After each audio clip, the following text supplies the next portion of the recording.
Well, hey guys, and welcome to another Interesting Modeler. In this video, I'm going to share with you my Star Trek collection.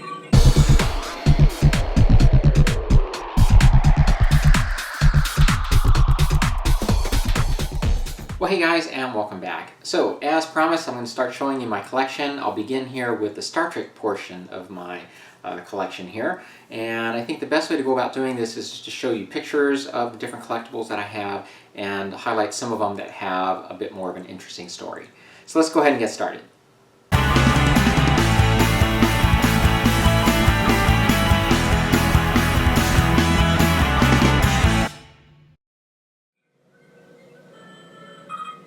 So let me begin by just showing you my office at home here, and this used to be the kids' playroom for many years.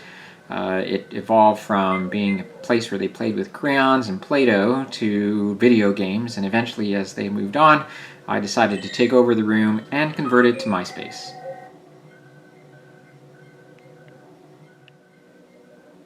And I consider myself very fortunate being able to have a place like this where I can come and just kind of get away from everything and be amongst all my collectibles and work on my hobby.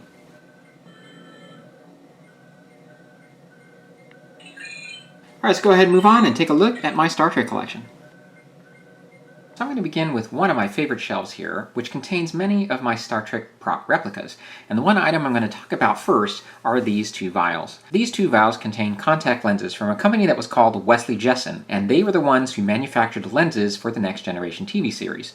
WJ is no longer in existence, but was famous for bringing to market the contacts that changed brown eyes to blue, and the same technology was used to create Data's yellow eyes on a TV show. A friend of mine attended optometry school in Chicago, and he did an externship at the WJ Labs in the early 90s. Upon leaving his externship, they gave him a few pairs of these lenses as a keepsake because they knew he was a big Star Trek fan, and he happened to pass a pair on to me. Now, the lenses worn for the movies and in Picard are different than these, and perhaps that's because the old opaque lenses just weren't good enough for the level of detailing that can be seen on the big screen and in high-definition television. But back in the day, these opaque lenses were used to give Data his yellow eyes. So also on display are various versions of hyposprays, next generation phasers, communicators, tricorders, and some signed collectible cards. Two of the next generation phasers here are just repainted Playmates toys, but the one on the far left is a resin replica I found online of the Nemesis phaser. The communicator is something I've always wanted to have, and a couple years ago I purchased the replica made by the Wand Company, which is very accurate. It actually has the capability of connecting to your phone via Bluetooth. So on this shelf you'll see one of the oldest models in my collection, and that is the USS Voyager from Monogram. As you look at this model, you can see that it's so old that the decals have yellowed, and there are a lot of surface imperfections here that I never really bothered to address back then. This is one of those cases where you look at some of your models that sit on your shelf and you realize just how far you've come with your techniques. This model, however, was one of the first ones I ever added any details to the model kit. Missing on the model were the rib details near the bridge, as well as the hatches that were seen on the side of the primary hull. It would be an interesting project, much as I did with the Runabout, to take it all apart and redo the entire thing. And maybe that's something that I'll try someday.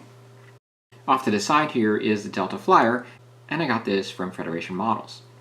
Another unique piece of my collection is this program signed by Patrick Stewart. Back in the mid-90s, he produced a one-man show of A Christmas Carol. Not long after the show, I decided to take a chance and send my program off to Patrick Stewart to see if I could get it signed, and it came back autographed. This next shelf has more items from Next Generation, including the AMT model kit of the Enterprise E, a couple of figures, and a small replica of a Batleth. So another interesting item I have here is this, which looks like a Klingon head, but actually is a lunch pail.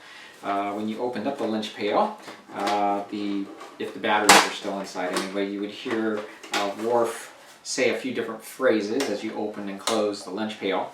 This was purchased in the early 90s, and it's actually autographed by Robert O'Reilly, who played Gowron. And there is one other signature here. I can't remember who that is, actually. There's another signature there, but you can see the date was March 5th of 1994.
much a wrap for this video. A couple other items here to show you. One is an autographed DVD from William Shatner. I got to meet him at a signing event in Vegas a number of years ago. Try to think of a unique item to bring. Some people brought pictures and magazines, of course. I saw some models that people had them autographed, but I thought a DVD would be cool.